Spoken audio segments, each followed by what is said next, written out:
Evening, everybody. Welcome into your box seat, brought to you in association with Sweet Lou, of course, standing at Woodland Stud. Got my normal compadres with me, starting with Craig the Whale Thompson. Craig, a bit of a lull in terms of feature races. We've had a plethora of them lately, but that changes this week, doesn't it? It does, Greg. Good evening to you, to Michael, and to the viewers as well. Yes, Auckland have a Group 1. Also, Addington, obviously, with their 200,000 listed 2-year-old race, and I expect the domination of the Purdon team to be to the fore again. I think got 7 in the 2-year-old race at Addington on Saturday afternoon, and a great undercard. Talk about that very shortly. Yeah, that's starting to become a familiar theme with 7 runners for the All-Stars. Michael Guerin, tonight we've got an opportunity to look back on the winning streaks of some former champions, and of course we've got our own winning streak going at the moment with our Waikiki Beach. Yeah, hi fellas, big hi to everybody at home. Hope the week started well. You're right, 17 on end for Waikiki Beach. Strawn Barrier won at Menangle on Saturday night, so after that huge day at Addington, you can check in and see if he makes it 18. And we talked tonight about that rarefied area he's getting into. No All-Stars horse has been any further than 18. Let's see where those winning streaks ended. Some of them might be a touch painful for the punters. Of course, we highlighted Mastermind last week, and our very own Mastermind to my right came up with a question for us. 4 drivers have driven Waikiki Beach to win in a race. Mark Purdon, Natalie Rasmussen, Luke McCarthy, and post that, Michael, of course, it's now 5. got the Twitter and the text straight afterwards, so I'm glad people watching the show. Thanks for the feedback. Yeah, Brent Barclay won the Kindergarten Stakes on Waikiki Beach, fellas. I'm probably not a guy we've seen a lot in the blue colours.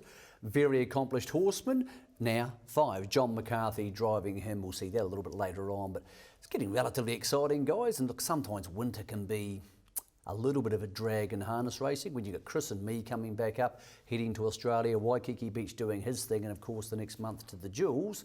It doesn't feel very winterish at the moment. No, it does not. And speaking of the Jewels, we've got a lot to get through tonight, but an opportunity for us to discuss the Harness Jewels. And given that it's the 10th running of that event on the 4th of next month, where do we see it sitting currently? I mean, 2007, GTH Averross kicked things all off and it was all exciting. We've already had some stuff in the media, guys, from Mark Purdon saying that it might be a little bit stale. What about for you, Whale? Where does it sit? Well, the first year, I had a little bit of a trepidation about it, boys, because I wasn't sure what to expect. I thought going to Ashburton over a mile, I know the big track suited many. I was worried about barrier draws, but on that day it made no difference. I think 6 of the 9 winners drew 8 or wider that day, Greg.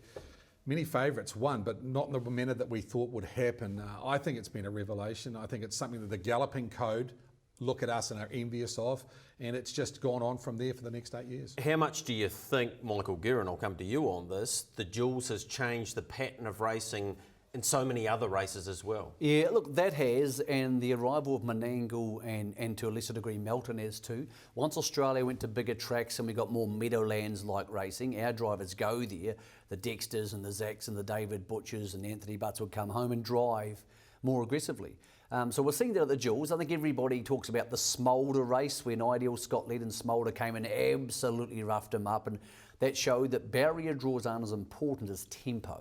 And we're seeing that a lot more at Alexandra Park and Addington recently. Money's a big deal. People can say things are a bit stale, and yes, this year there's a lot of good horses not going. The most obvious one being Have Faith in Me. If it was $500,000, he'd be going, but it's not. And there has to be a line in the sand between making it reasonable and sustainable and the future of the industry around it.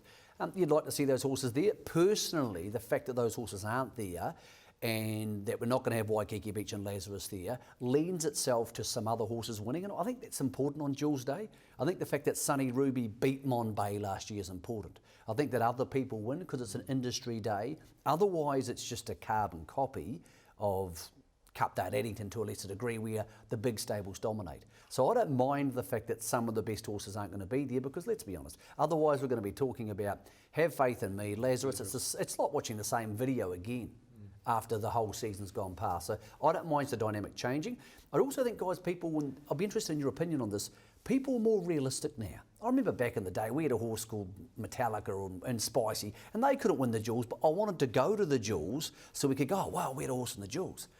Now, if you're living in Invercargill and you've got a really nice 2-year-old pacing filly, do you bother trucking it to Cambridge to race, fellas? Would you guys make that decision if you thought you couldn't win? Well, I think it becomes the day itself. A lot of people target the jewels, their target is actually to get it there, maybe not to win the jewels. It becomes a family day. I mean, you get all your family to the track, you know, you embrace the day.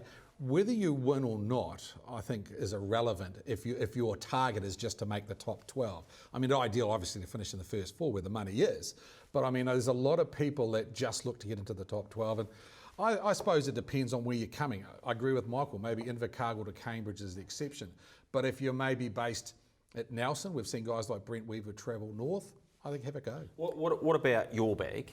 Punting and where it sits there. 48 or 49 of the winners have been favourites. Well, that percentage is well ahead of a normal harness racing meeting. Well, it does, but it'll be a continuance this year. I'm predicting probably 6 or 7 of the 9 races will be won by the favourites again, as it was last year, Greg. But I mean, that's the cream rising to the top. As Michael said, we're probably a little bit lucky we haven't got to have Faith in Me, a Waikiki Beach.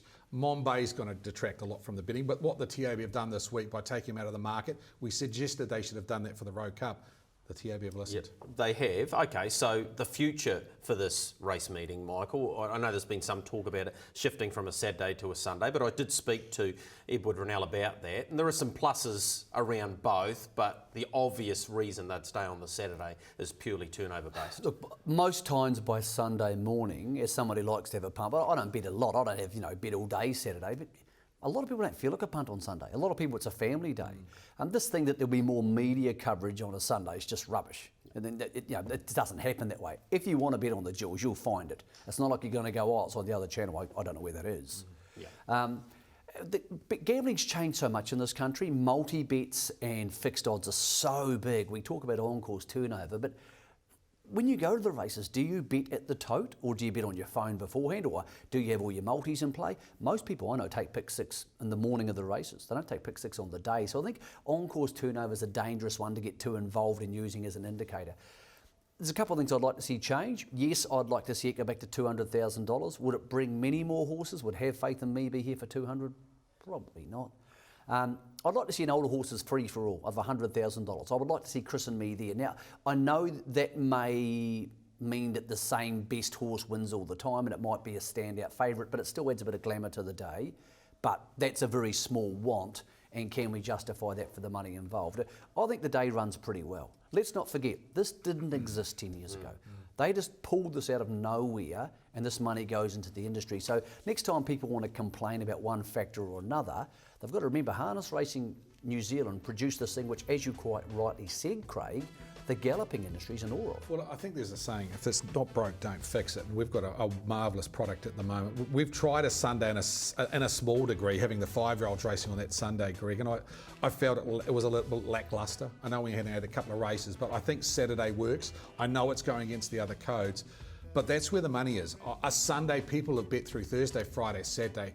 There's only a certain amount of dollars to go around. Yeah. Craig, I was there for that 2-dayer, obviously, and went the Saturday.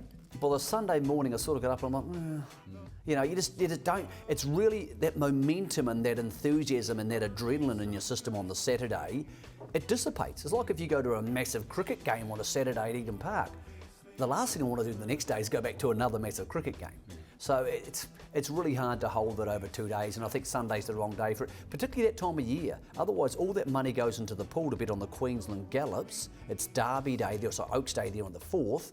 People have punter fatigue by the Sunday. Yep, they do. Okay, we've had 20 New Zealand records established or broken. 16 of those have come at Ashburton. There's always discussion around the Cambridge venue. I did have a good chat to Edward Rennell about that. We'll come to that again in a moment. There's those 48 winners, or 49 it might be, out of the 81. Mark Purdon has driven in 66 of the Jules events, winning 16 of those. And some staggering times have been established, including that one day where Border Control still holds the record, 150.6, where 6 New Zealand records were broken that day. And that's exciting, isn't it? Is it at the right time of year? Is there any possibility it could be shifted? No, there's not a possibility it could be shifted, because the feature race calendar for the 3-year-old fillies and the 2-year-old boys ends this week. We go into the next 2 weeks. Well, where else do you put it? You can't put it back further or bring it forward further, because then all of a sudden, those races become irrelevant. Also, the 2-year-old trotters, what would they get them, $400 or $200 at the moment? Look, Same as the Breeders' Crown, they had the same problem in Victoria. Where do we put it? It's too late in the season. Yes, if you want to go to the Jewels, it's going to be really hard to go to the New Zealand Cup. So I do understand. Everybody wants what they want, but is that a bad thing? Is Have Faith in Me not being there this year a bad thing? Because by him not being there, somebody else is going to win it. And I get sick of talking about the same people. Yeah, I don't want the end of the season features to be won by the same horse who wins the New Zealand Cup. Well, it certainly can't go back any further because you're getting too late into the winter. And we've been lucky. And we've been very weather-wise. well. We had a couple of times at Cambridge where we were racing in the dark because we went back a race. But it's not ideal. Ashburton was a very cold day last year, Greg. Luckily, we started early enough that we got away with it. But we can't go back any further than probably the early part of June. All right, so the debrief will be held as per normal. The dates are locked in for next year. It's a Saturday and a Sunday. Ashburton, the lower grade day, of course, on the Sunday. Well, we're looking at this pictures, Greg. The one thing you can't argue is the racing. Yeah. Even last year, I mean, the Orange Agent versus Fight for Glory. Magical stuff. Fillies in 151. And as I said, it's really easy to criticise little mini aspects. But it's so easy to sort of think, well, 10 years ago, this didn't exist at all. And not many race meetings are just born out of nowhere, apart from the championships in Sydney. And even that was a blueprint which was already there. So, look, I think the racing itself, getting away from the politics, has been magnificent. Yeah, it has been. You would have seen, hopefully, some of the historical coverage we've been putting together around the Harness Jewels, and given it's into its 10th year, Marianne Twentyman's been around the nation and captured all of that for us, but we also got the thoughts of some of the drivers around the Jewels concept. Well, the only thing I would change, is like with the Australians, I think some of them, just getting a free invite. I think they should be able to come here and earn their spot like they do in the 4-year-old section. The Aussie horses usually come over and try and qualify, but I'd like to see more Australians come over instead of getting a free invite. They should come over and qualify themselves. I think it's pretty good bringing the Australians in. Obviously, it'd be nice to get one in every race, but. No, I think it's working well, and people definitely start talking about it a long way out. So that's obviously good for a game. The more exposure we get. Myself personally, I don't think there should be any invites from the as far as the Australian point of view goes. I think the owners in New Zealand, everyone thrives to have a horse in the Jewels, and I really think, it's not. You don't have to be a horse at the top level to actually be in the Jewels, and it gives everyone an even shot of having a horse there. I don't think the Aussies should be invited. I personally, if they want to come over, earn the money and get in, but the 12 horses is enough.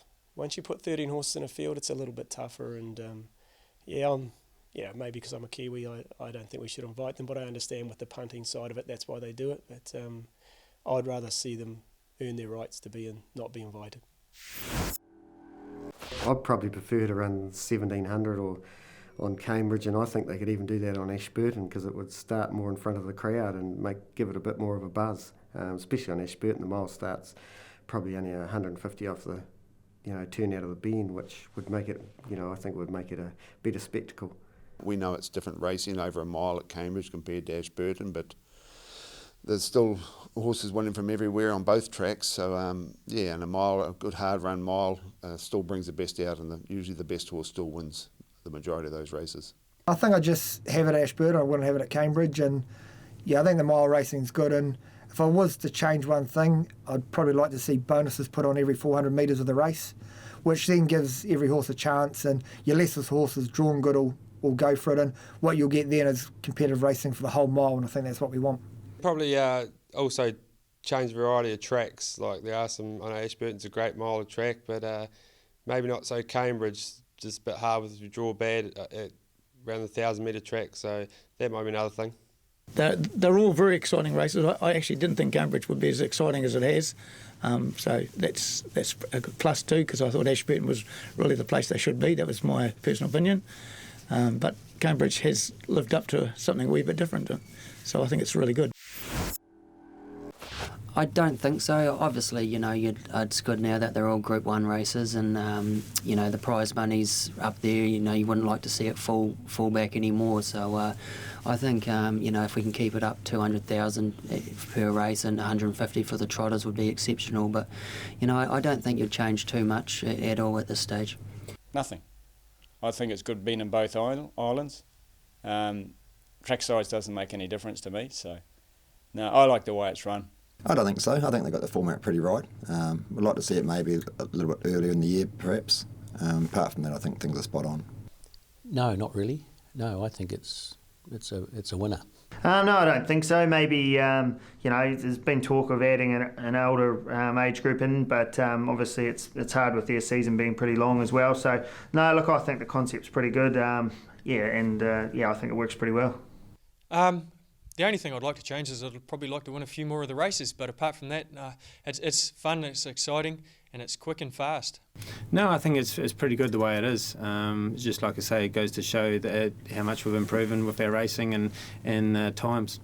Not a thing. I'm happy with the way they do it. They've got it at the right tracks. I think that's the way they should keep it with the littler clubs. And everyone seems to have their little woes that they don't really like. But at the end of the day, come racing, it's a great day, and I think everyone really enjoys it. Well, most people would probably have enjoyed the back end of that.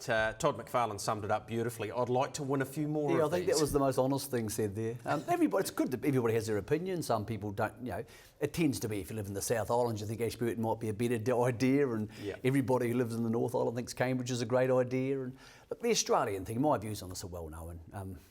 If you win the Queen of Hearts at Alexandra Park, or the Breeders' Race at Addington, you get invited to the Ladyship Mile, and I've never heard an Australian complain about it.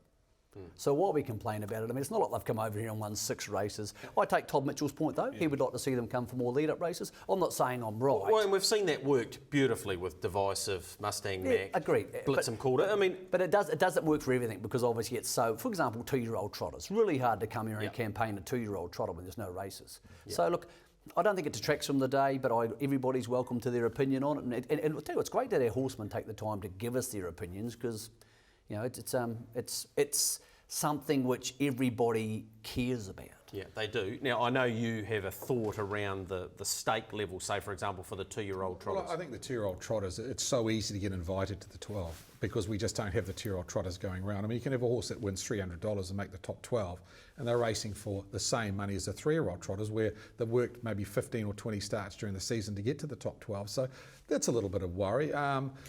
Across the board, though, are we happy? Well, I think we are. I mean, the Aussie Invite, if there's one thing that I do worry about, is it's affecting our betting on the actual lead up to the races. We're waiting for these Aussie Invites before our fixed odds are coming out. It's a real bug burner to me. I hate it. Get them out earlier. That's the biggest thing at the moment. And that's not the Jules' fault. That lies with TAB are waiting for that invite. That lies with this business. Our business. The racing board's business and the bookies. The markets are open for the Melbourne Cup.